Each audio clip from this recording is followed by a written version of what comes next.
This is part 7 of my lecture on non-parametric tests, in which I'd like to say a little bit more about chi-squared tests.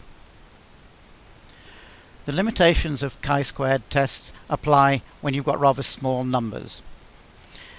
The chi-squared test is okay if the total frequency of all observations is more than about 40, but it's not really good if the number is less than 20.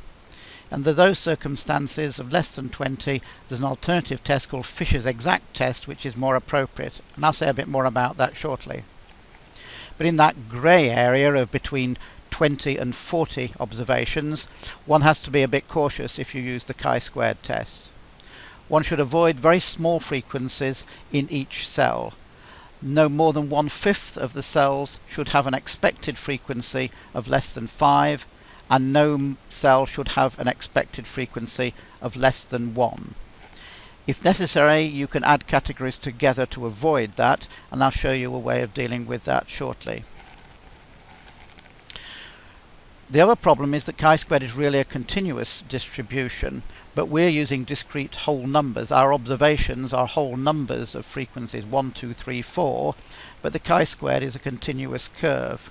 And when you stick individual integer numbers onto a continuous curve, you get a discontinuity, and the appropriate correction is to apply what's called a continuity correction, which is relevant if the expected frequency in any cell is less than 10.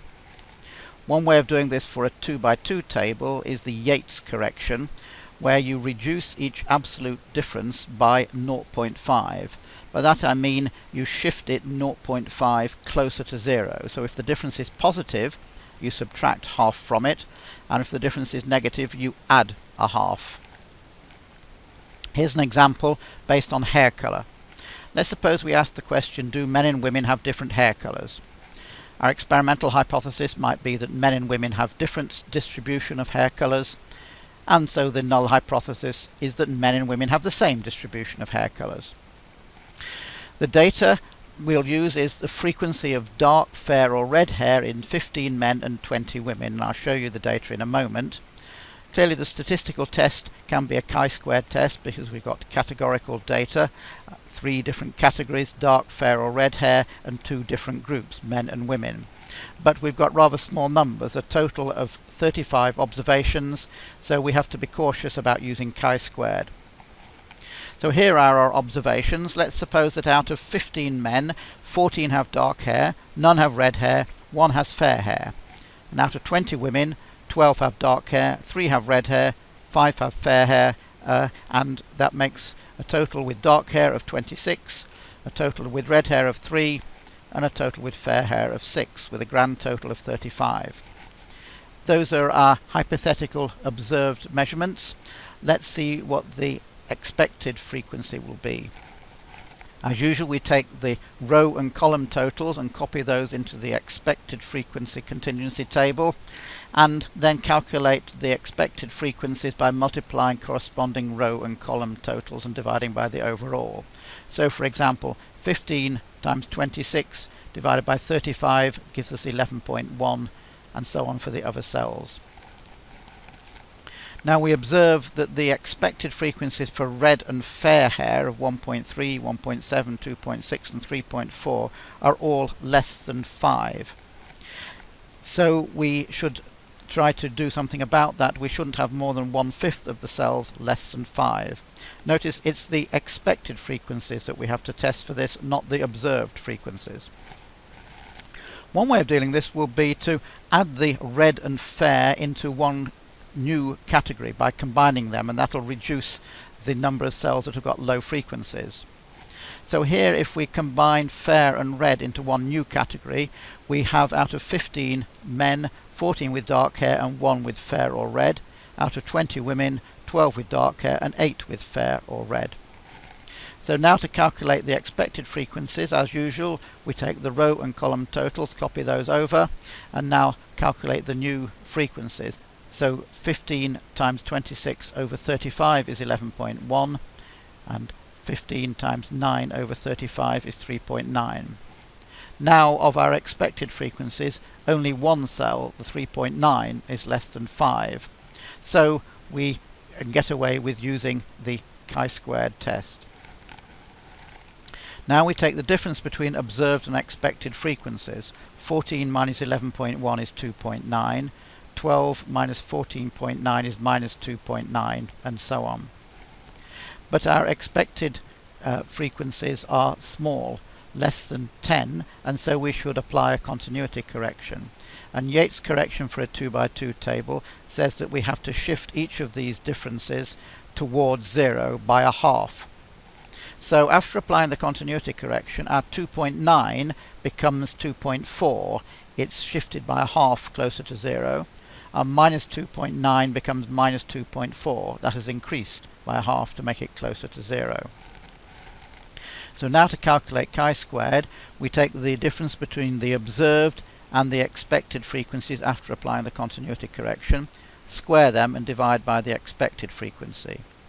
So 2.4 squared divided by 11.1 is 0.52, and minus 2.4 squared divided by 14.9 is 0.39, and so on. Then the total chi-squared is obtained by adding all those up. 0.52 plus 0.39 plus 1.48 plus 1.13 comes to 3.51. The number of degrees of freedom is rows minus 1 times columns minus 1, which is 1. So we've got a chi-squared of 3.51 with 1 degree of freedom. We look that up in our table of chi-squared, and we find that for 1 degree of freedom and a significance level of 0.05, the critical value is 3.8. Our chi-squared was only 3.51. That's less than the critical value. It hasn't exceeded the threshold, therefore we don't have a significant result. So there is insufficient evidence to support the difference in hair colour between men and women on this data. But it was an example of how we have to be careful when dealing with small numbers by applying these corrections.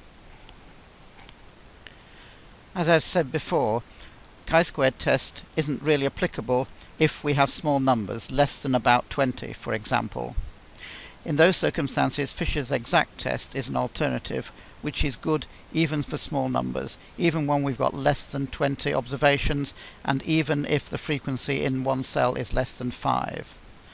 The limitation is that it can really only be applied to rather small continuity tables, like 2 by 2 tables. The way it works is that for any given row and column totals, the marginal totals as they're called, there are only a few possible results that you could get. And in fact, the probability of each possible result can be calculated. It's not easy to calculate by hand, but it is tabulated in some textbooks where you can look it up, or you can use statistical software online, for example. In fact, that makes it the easiest statistical test of all to apply. You don't have to do any calculations. All you have to do is just look up the answer for your particular frequencies. Let's take an example based on beards. Let's ask the question, are men more likely to have beards than women? Well, sounds self-evident, doesn't it? But we're not here to assume things, we're here to prove things statistically. So let's see what we can do. Our hypothesis might be that men are more likely to have beards than women, which means that the null hypothesis would be that men are no more likely to have beards than women.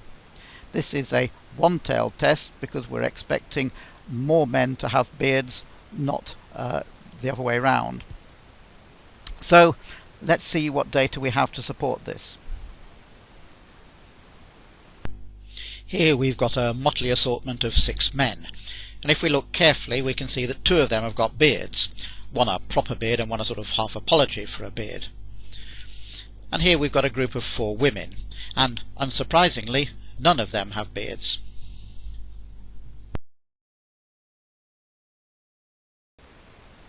Well, there we've seen 6 men, 2 of whom had beards, and 4 women, none with beards. So the test we're going to apply is the Fisher's exact test, because we've got categorical data but too small a number to apply the chi-squared test. We've only got 10 observations. So let's see how we go about it. Here is our data in a continuity table. Of our 4 women, none had beards and 4 had no beards. And of the 6 men, 2 had beards and 4 did not have beards. making a total of 2 beards and 8 no beards. Now, if you put those marginal totals and the observed frequencies 0, 2, 4, 4 into a calculation of Fisher's exact test, you can look it up and you'll see that the probability of getting that particular table is 0.33.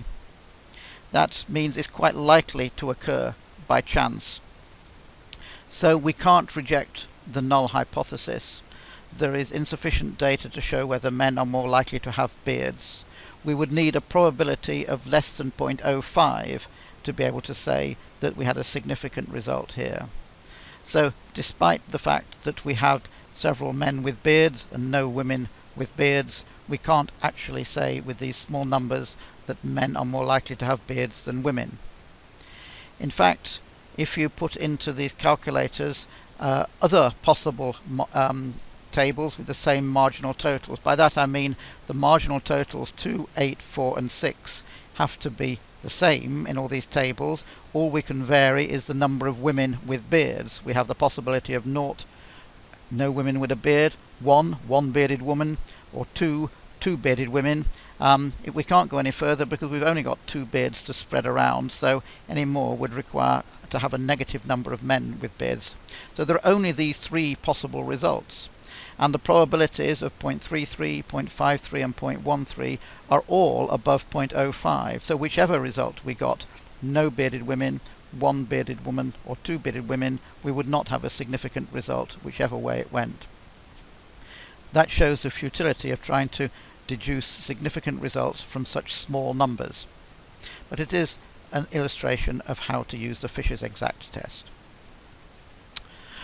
Let me just finally say what would happen if we had more than 2 groups. A contingency table can have as many columns as you like. So the chi-squared test works with any number of groups, that is any number of columns in the contingency table. And we've already seen that you can have any number of categories, any number of rows. So you can apply chi-squared to large situations as long as you've got sufficient observations to have the expected frequency in each cell more than about 5. So don't spread your data so thinly. If necessary, you have to lump categories together as I showed earlier. So that's the end of part 7 of this lecture.